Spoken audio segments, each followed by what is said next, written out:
오늘 말씀의 제목은 참 사랑의 왕이 찾아오시다, 이런 주제예요. 한번 해보세요. 참 사랑의 왕이 찾아오시다. 대림절이라는 것은 뭔가를 기다린다는 이야기입니다. 그래서 왕의 대관식을 기다리는 거고, 왕이 오시는 것을 기다리는 거예요. 4주 전에 오늘부터 이 땅에 왕 중의 왕으로 오시는 예수님을 기다리는 절기가 대림절이에요.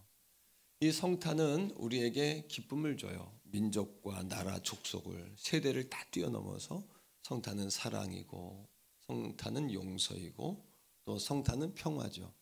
또 성탄은 설레임이기도 하고, 말씀을 준비하는 저에게도 성령님께서 너도 성탄의 선물을 기대해라, 이렇게 말씀하셨어요.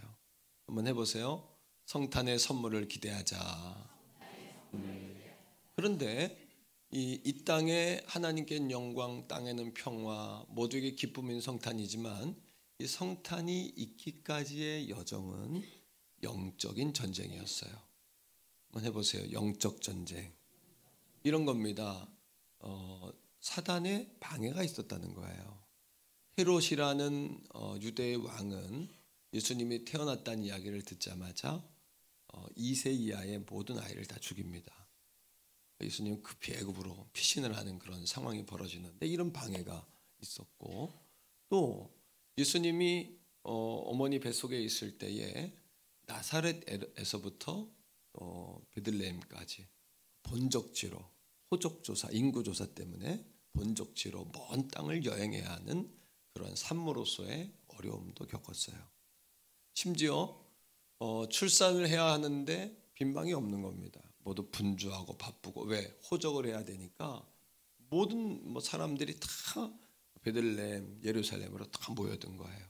그러니까 이 가난한 목수의 가정에게 방을 줄 만한 여관도, 사람도 없었죠. 근데 진정한 영적 전쟁은 뭐였냐 하면 당시의 신앙인들이었어요. 바리새인들, 서기관들, 그런 분들은 이 성탄의 소식을 들었지만 뭡니까? 외면하고 또 무관심했죠. 오늘 우리에게도 영적 전쟁이 있다면 바로 이거예요. 성탄의 소식이 들려오는데 성탄을 외면하죠. 성탄을 또 모른 채 하고 무관심하는 거예요. 성탄의 선물을 좀 보냅시다. 그래도 전혀 감흥이 없고요. 이런 이야기를 자주 하죠. 성탄이 전에 같지 않아, 이런 얘기. 근데 중요한 것은 시대가 그런 것이 아니라 어쩌면 우리 마음이 그런 거예요. 진정한 부흥은 내 마음의 부흥인 줄로 믿습니다. 내 마음이 새로워져야 하는 거죠. 여러분, 존 파이퍼 목사님이 성탄을 대하는 몇 가지 우리의 자세에 대해서 이야기했는데, 먼저 믿는 우리가 들뜬 마음을 가져라 했어요. 한번 해봅시다. 들뜬 마음을 갖자. 성탄의 추리, 이런 상징들을 붙이지만 성탄은 이런 종교적인 행사가 아닙니다. 성탄은 감상적인 행사도 아니고, 성탄은 진정으로 내게 놀라운 기적이고 축복이에요. 그러니까 성탄에 들뜨셔야 합니다. 또 한번 해보세요. 교회가 먼저 기뻐하라. 여러분, 교회도 기뻐하지 않는데 세상이 기뻐할 리가 있습니까? 그러니까 12월 21일에 우리 오후에 교회학교 청소년, 청년, 남전도, 여전도 그날 발표회를 좀 준비해 주시는데, 그런 마음으로 준비하셔야 돼요. 예, 우리가 기뻐하는 마음으로 한번 다 같이 따라해 보세요. 믿는 자가 먼저 기뻐하자. 믿는 자가 기뻐할 때 믿지 않는 자들도 함께 기뻐하는 것이죠. 여러분, 맥스 루케이도라는 목사님이 천사 이야기라는 책을 썼습니다. 2006년에 우리나라에 번역돼서 들어왔는데, 그 책에 보면 성탄을 이렇게 정의를 해요. 성탄은 하나님의 구원의 계획을 막으려고 했던 사단으로부터의 영적 승리의 순간이다. 영적 전쟁이다. 한번 해봅시다. 영적 전쟁이다. 우리가 오늘 교회 오는데도 많은 방해가 있었어요. 오늘 은혜 받는 데에도 많은 방해, 듣지 못하게 하고, 딴 생각 나게 하고, 집중하지 못하게 하고, 그런 것들이 많죠. 그러하기에 들에서 양을 치던 목자, 왜? 너무 소란하고 바빠서 들을 수가 없었어요. 모두의 마음에 이미 주인들이 와 있었기 때문에 내가 주인이고 세상이 주인이고 물질이 주인이고 또 근심 걱정이 이미 내 안에 주인이기 때문에 성탄의 소식을 들을 수가 없었죠. 그래서 들에서 양을 치던 하늘을 바라보고 양들을 바라보고 있었던 낮은 마음의 목자들, 삶의 여백이 있고 마음의 여백이 있는, 생각 가운데 여백이 있는 그들을 찾아가신 거죠. 천사가 그들에게 예수님이 오시는 소식을 전합니다. 그런데 그 소식을 뭐라고 전하냐 하면 10절에 온 세상 온 백성에게 미칠 큰 기쁨의 좋은 소식이다, 이렇게 전해요. 우리 한번 따라해 보세요. 큰 기쁨의 좋은, 하여튼 그것을 형용할 수 있는 단어, 인간의 혀로, 인간의 지혜로 예수의 탄생을 형용할 수 없기에, 여러분 인간의 한계죠. 이것이 인간의 단어의 언어의 한계인데요. 하지만 가장 좋은 큰 기쁨의 좋은이라는 단어를 붙여서 우리 주님이 오신 소식을 전합니다. 자, 14절인데 14절 한번 읽어보겠는데요. 천사들이 뭐라고 선포하는지 보세요. 이 성탄의 실체입니다. 이게 시작. 지극히 높은 곳에서는 하나님께 영광이란 이야기는 하나님의 승리란 이야기입니다. 승리. 따라합니다. 승리. 영광은 승리 뒤에 얻어지는 거예요. 승리의 면류관, 영광스러운. 그래서 올림픽에 여러분 시상대에 올라간 올림픽에 등 위에 든 선수들은 영광스러운 월계관을 쓰고 메달을 달지 않습니까? 이게 영광입니다. 승리 뒤에 오는 거예요. 그 다음에 읽어요. 시작. 땅에서는 하나님이 기뻐하신 사람들 중에 평화. 평화는 무엇 다음에 올까요? 평화는 전쟁 다음에 오는 거예요. 이게 성탄의 실체입니다. 성탄의 본질입니다. 내년도 우리 교회가, 제가 추구하고자 하는 교회가 심플 처치입니다. 심플 처치. 그동안 우리 교회가 백화점과 같은 교회였어요. 작지만 큰 교회. 작지만 큰 교회. 작은 교회의 특징은 사랑이 있다는 거예요. 하지만 작은 교회의 단점은 프로그램이 없다는 거예요.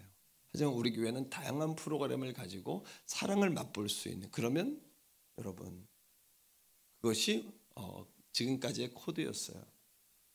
그렇지만 내년부터는 심플 처치입니다. 심플 처치는 뭐예요? 본질에 집중하는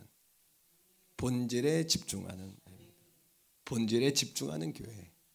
이 성탄의 본질이 뭘까요?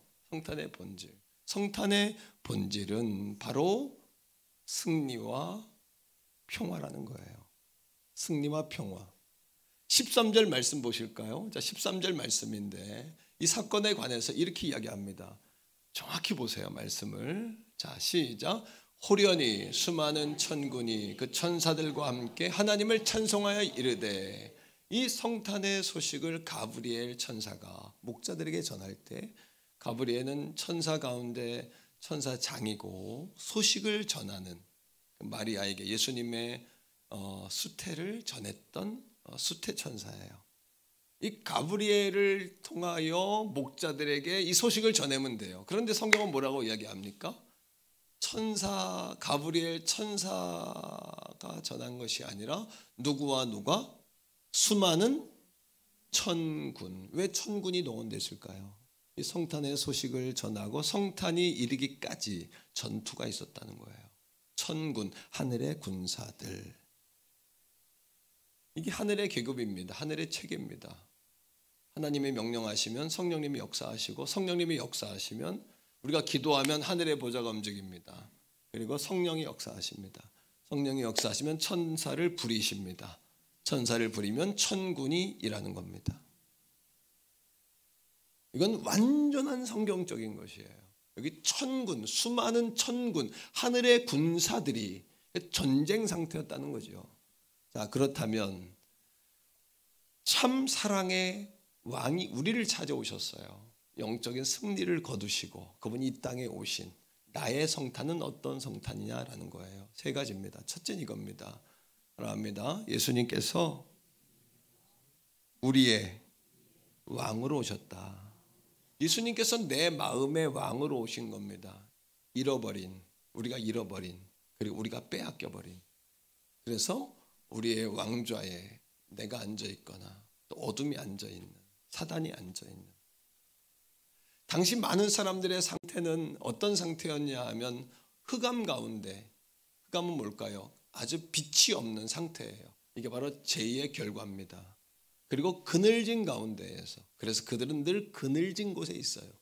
오늘 교회 오면서 여러분들의 인생에 요즘 자꾸 와 라는 감탄이 아니라 라는 한숨이 계속 나오는 분이 있다면 여러분 그늘진 가운데 있는 거예요. 예, 그늘진 가운데, 흑암 속에 있는 그들, 빛이 없는 가운데, 흑암 가운데 있는 상태였어요. 뭐 때문에? 어둠 때문에. 어둠이 뭡니까? 바로 어둠이라는 것은 죄의 본성이에요. 죄가닥에 어둠이 왔습니다. 어둠 가닥에 흑암에 이르게 되었습니다. 흑암 때문에 그늘진 곳에 살게 됩니다. 마침내는 사망에 이르는 겁니다. 이사야 9장 2절의 말씀을 같이 읽겠는데요. 시작. 흑암에 행하던 백성이 큰 빛을 보고 사망의 그늘진 땅에 거주하던 자에게 빛이 비쳤다. 이게 해석이에요.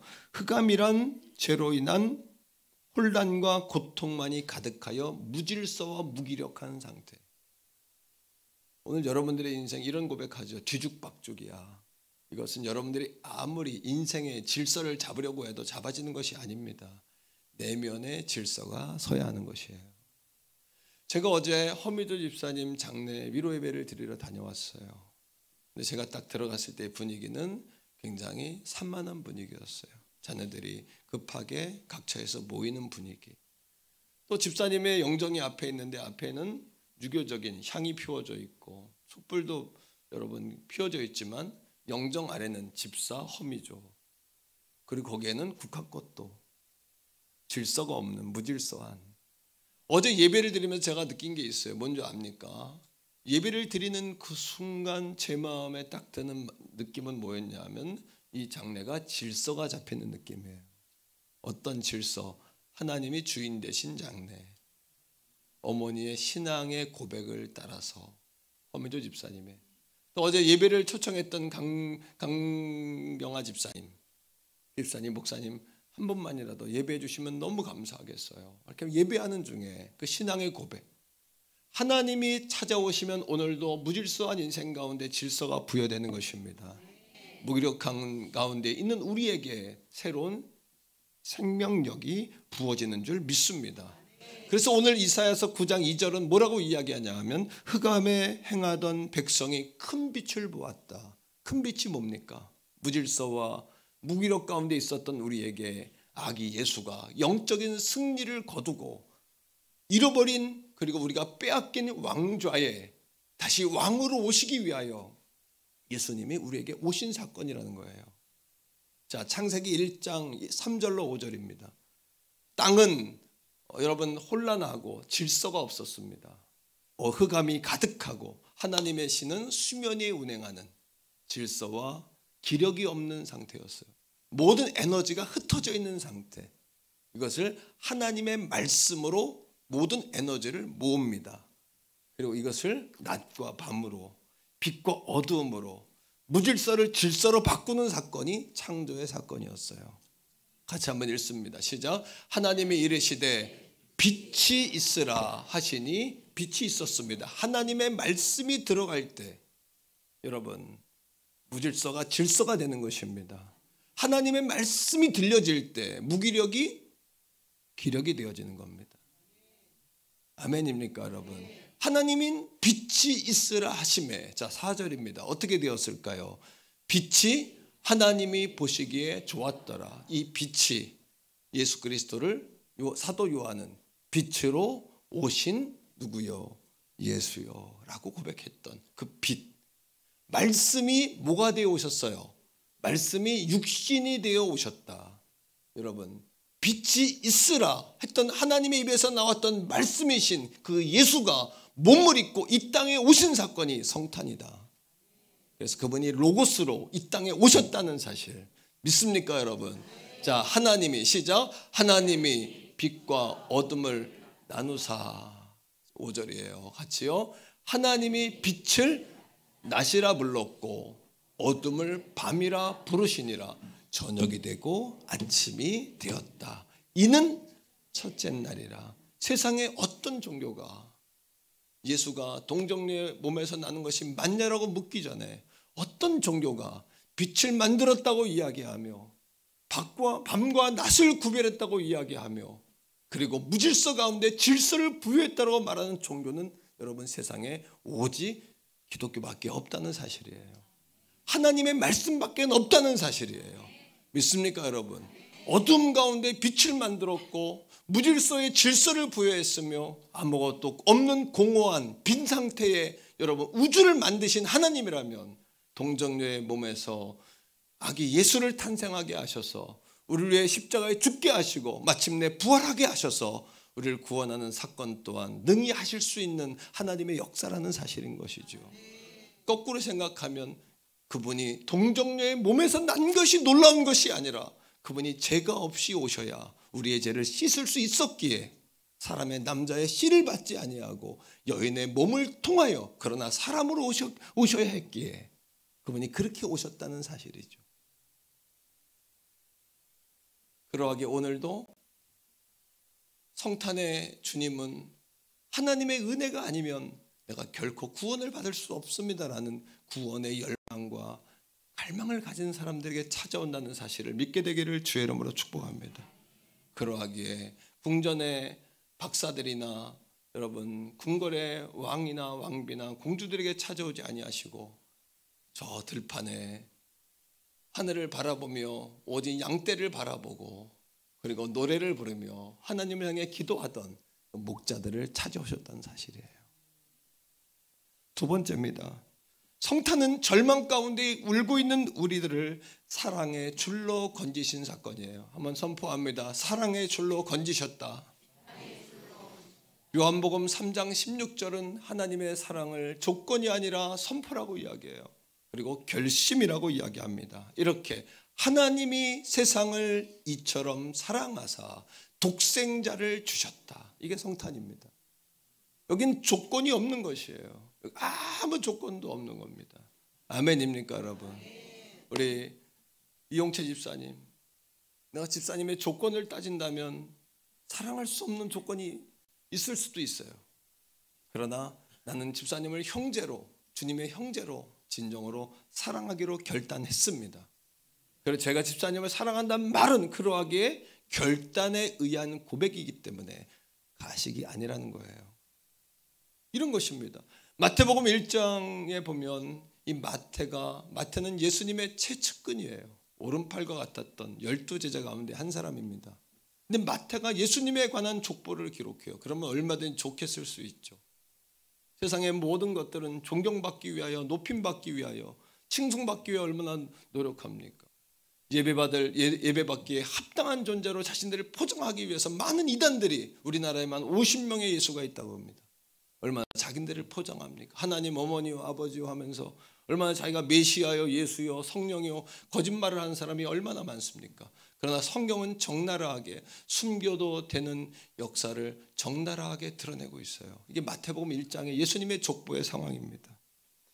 특별히 3절에 보면 고대에는 대를 이어야 하는 사명이 있었기 때문에 며느리가 남편이 다 죽자 어쩔 수 없이 변장하여 시아버님과 동침하는 사건이 일어나요. 그게 바로 유다입니다. 야곱의 넷째 아들이었던 유다의 이야기예요. 그러나 그 다말을 통하여 하나님은 베레스를 낳게 하시고 베레스는 예수 그리스도의 조상이 되는 것이에요. 이해할 수 없는 일이죠.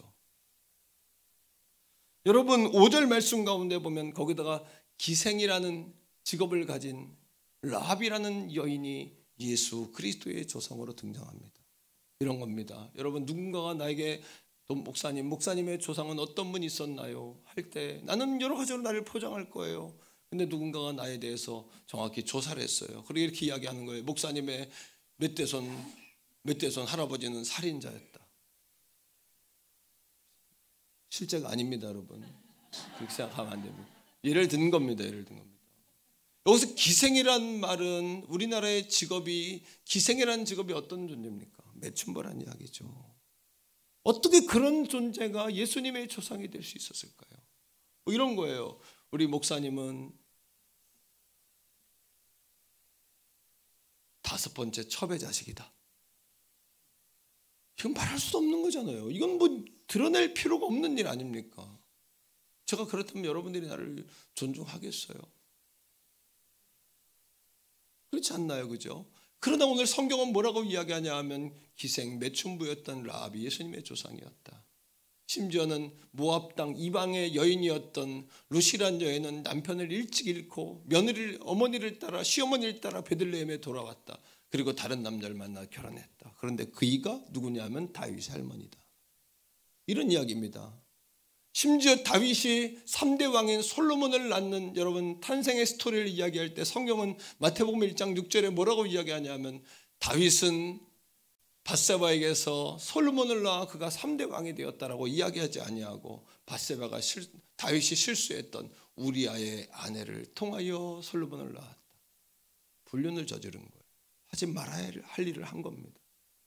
그런데 왜 하나님께서 이 마태는 왜 성경이라는 거룩한 책에 쓰지 않아도 될 이야기를 굳이 그것을 기록해서 수치스러운 이야기를 드러내고 있을까요? 그리고 왜 그들을 역사의 쓰레기통 가운데 꺼내고 있을까요?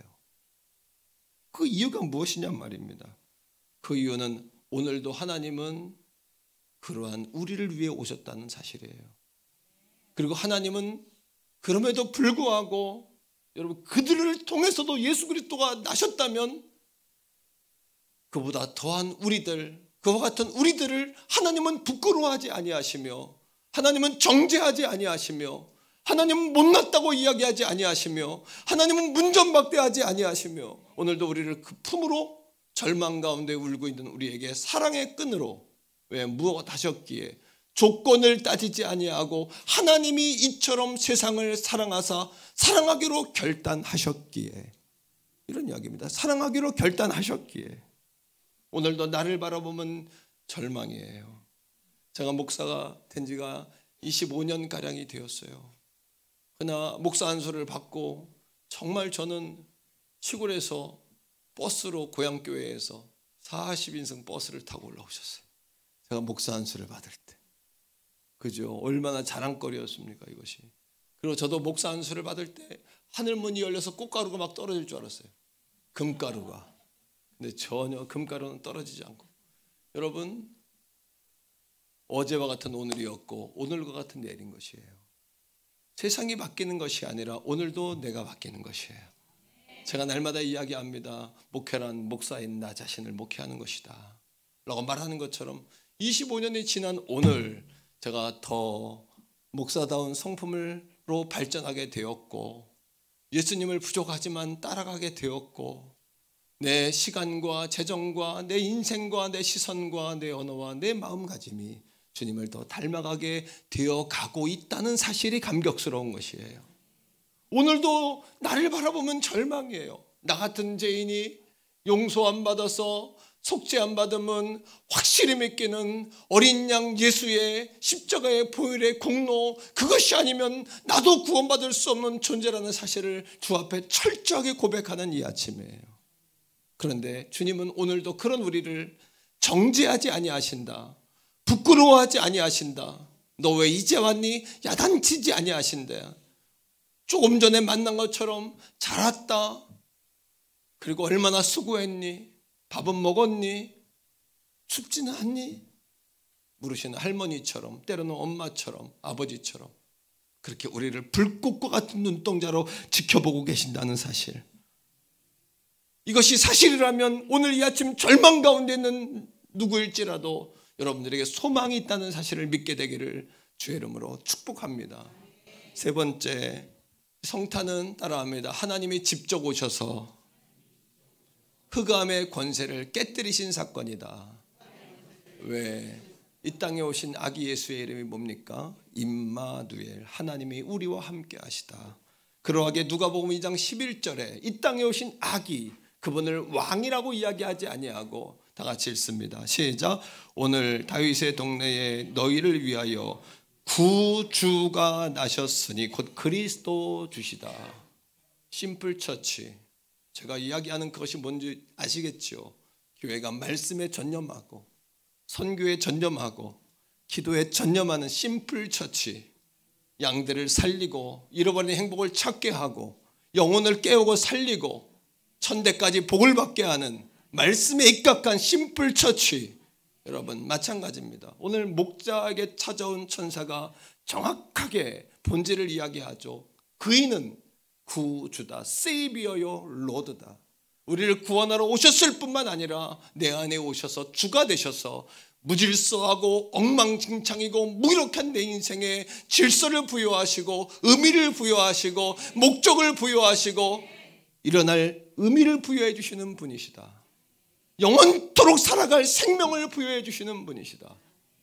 여러분 맥스로 케이도 목사님의 천사 이야기라는 책을 제가 서두에 소개했어요. 이 책에 보면 상상력에 의한 스토리지만 성경을 기반으로 한 이야기입니다. 제가 분명히 상상력에 의한 스토리라고 이야기 드렸어요. 천사와 하나님의 대화가 나옵니다. 4마디의 대화예요. 첫째, 사탄이 깜짝 놀랍니다. 이 땅에 오실 그 아기의 이름을 들었어요. 그 아기의 이름이 뭡니까? 예수. 저들의 죄에서 그들을 구원할 자. 두 번째, 그 아기 예수의 이름이 뭡니까? 임마누엘. 하나님이 우리와 함께 하시다. 그이가 아기의 몸으로 오시지만 실체는 본질은 하나님 자신이라는 사실을 마귀가 알게 된 거예요.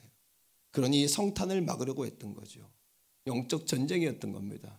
여러분. 하지만 우리가 본질을 꿰뚫을 때 마귀도 우리를 흔들 수 없는 줄로 믿습니다. 본질이 아닌 것에 집중할 때 우리가 바람에 나는 겨처럼, 바람에 나는 겨가 뭡니까? 뿌리가 없는 나무처럼 이 바람 저 바람에 흔들리게 되는 것이죠. 베드로가 예수님을 만나기 전에 여러분 시몬이었던 것처럼 얇은 잎사귀처럼 이 바람에 흔들리고 저 바람에 흔들렸지만 예수님을 만난 후에 예수님의 그의 이름을 시몬이 아닌 베드로로, 피터로, 바위로, 집채만한 바위로, 흔들림이 없는 반석으로 이름을 바꾸었듯이 여러분 첫 번째 질문이 이겁니다. 하나님, 세상 사람들이 얼마나 타락했는 줄 아십니까? 근데 어떻게 당신이 그곳에 가시려고 합니까? 그때 하나님이 대답하십니다. 그래, 세상은 모두 타락했지. 그러하기에 나는 나의 것들을, 나의 소유들을 찾으러 간다. 두 번째 질문입니다. 하나님, 세상이 얼마나 죄악으로 충만한 줄 아십니까? 빛이 없습니다. 흑암입니다. 그들은 그늘과 어둠 가운데 행합니다. 그때 하나님 대답하시죠. 그래, 세상은 죄악으로 가득하지. 그러하기에 나는 그들에게 긍휼을 베풀러 간다. 왜? 나의 소유들이기 때문에. 세 번째입니다. 하나님, 그들이 얼마나 죄 가운데 살았던 그들의 영이 죽어서 이미 영적으로는 죽은 존재인 것 당신도 알지 않습니까? 그래, 그들은 죽은 존재지. 그러하기에 내가 그들에게 생명을 주러 간다. 마지막 마귀가 발목을 잡기 위해 하나님께 도전합니다. 하나님, 당신에겐 얻을 수 있는 것이 아무것도 없는데 왜 당신은 그들을 위하여 희생하려고 하십니까? 그때 하나님의 대답은 이것이었습니다. 왜냐하면 내가 그들을 사랑한다. 이것이 성탄입니다. 이것이 성탄입니다. 조건이 아니라 무조건적인 하나님의 결단, 내가 그들을 사랑한다. 그러하게 성탄은 말도 안 되는 모순이며 역설이죠. 사랑받을 수 없는 존재를 위하여 자신의 전 인생을 바쳐 우리를 구원하신 성탄은 사랑이며 성탄은 전쟁이죠. 우리를 찾기 위한 영적 전쟁인 것입니다. 그러나 전쟁의 목표는 파괴가 아니라 구원이며 승리의 방법은 심판이 아니라 사랑이며 싸움의 무기는 군대가 아니라 십자가이며 그러하게 그이는 왕궁에서 태어나지 아니하시고 모든 사람보다 더 낮고 낮은 짐승들이 나는 말구유에서 오셨다는 사실인 것이에요. 그 이유는 단 한 가지, 우리를 사랑하시기 때문이다. 이것이 성탄의 메시지다. 이것이 성탄이다. 이것이 심플 처치의 방향성이다. 여러분, 그동안은 사랑이 있고 백화점식의 모든 사람을 만족시키는 교회였다면 이제는 여러분들을 만족시키는 교회를 뛰어넘어서 여러분들의 심플 처치, 하나님께 집중하는 교회로 우리 교회가 나갈 수 있기를 주의 이름으로 축복합니다. 심플 처치, 잃어버린 행복을 찾게 하고 잃어버린 예수를 찾게 하고 여러분 생명을 하나님께 붙이고 영혼 생명을 얻게 하는, 영혼이 잘된 같이 범사가 잘되며 여러분이 강건케 하는 심플 처치. 아멘입니다. 여러분, 이제부터 성탄의 예배자로 살아갈 수 있기를 주님의 이름으로 축복합니다. 15절 보세요. 자, 15절 말씀을 다 같이 읽습니다. 시작. 천사들이 떠나 하늘로 올라가니 목자가 서로 말하되 이제 베들레헴으로 가서 주께서 우리에게 알리신 바 이 이루어진 일을 보자 하고. 여러분, 우리가 진정한 예배자가 되려면 옆에 사람의 도움이 필요해요. 천사들이 이야기하고 떠나자 목자들이 뒤돌아서서 하는 이야기가 야, 나 뻥이야, 거짓말이야, 야, 세상에서 믿을 사람 없어, 그랬다면 그들이 베들레헴으로 뛰어가지 않았을 거예요. 서로의 눈빛을 바라보면서 해보자, 가자, 우리 가서 눈으로 확인하자. 오늘 이 아침에도 잠자는 자녀들을 향하여 오늘은 주일이다 말할 수 있는 용기가 필요해요. 오늘도 주저주한 남편들을 향하여 여보, 그것은 하나님의 것이야 라고 분명히 말하는 믿음의 언어가 필요한 것이에요. 오늘도 죽음의 길을 가는 성도들을 보면서 잘한다 잘한다 하는 목회자가 아니라 여러분, 그 길은 생명의 길이 아닙니다. 예수가 진정 우리의 소망입니다 말할 수 있는 목사가 필요한 시대인 것이에요. 여러분, 그건 잘 가는 길이 아닙니다. 여러분, 지금 잠들어서는 안 됩니다. 분명히 말해주는 누군가가 필요하다는 것이에요. 15절에 계속해서 그들이 뭐라고 이야기합니까? 여러분, 성경은 우리에게 이렇게 얘기합니다. 가자, 그리고 이루어진 일을 보자. 따라합니다. 가자, 가서 보자. 여러분, 이게 예배자의 마음인 것이에요. 계속해서 16절입니다. 시작. 빨리 가서 마리아와 요셉과 그 위에 놓인 아기를 찾아서 빨리 가자, 빨리 가자. 빨리 갈 수 있기를, 예배 현장에 빨리 오는 여러분 되기를 주의 이름으로 축복합니다. 그래서 2026년을 바라보는 2025년 이때에 우리 교회가 심플 처치, 예배와 기도와 말씀과 성도들이 잃어버린 생명과 행복을 찾아주는 교회, 양들이 눈 감고 성전에 들어오기만 해도 주님을 만나게 하는 교회, 부족하지만 주혜정 목사님을 따라가기만 해도 우리 주님 품에 안기게 하는 교회, 우리 권사님 장로님을 따라가기만 해도 예수님을 만나게 하는 교회, 살아있는 걸 살아있다고 말하고 죽은 것은 죽어있다고 말할 수 있는 교회. 심플 처치, 심플하게 심플 처치. 여러분, 17절 말씀 계속했습니다. 시작. 보고 천사가 자기들에게 이 아기에 대하여 말한 것을 전했습니다. 사랑하는 성도들이여, 진짜 사랑을 경험하면 예배자가 됩니다. 제가 30대 초반 우리 청년들을 담당할 때 가장 많이 했던, 전도사님 시절, 부목사님 시절에 가장 많이 했던 고백이 뭔지 아십니까? 말씀을 전하고 찬양하고 기도하면 2시간 3시간 바닥을 구르며 청년들과 부둥켜 안고 울면서 했던 기억, 고백이 뭐냐면, 하나님, 나는 지금 죽어도 좋습니다.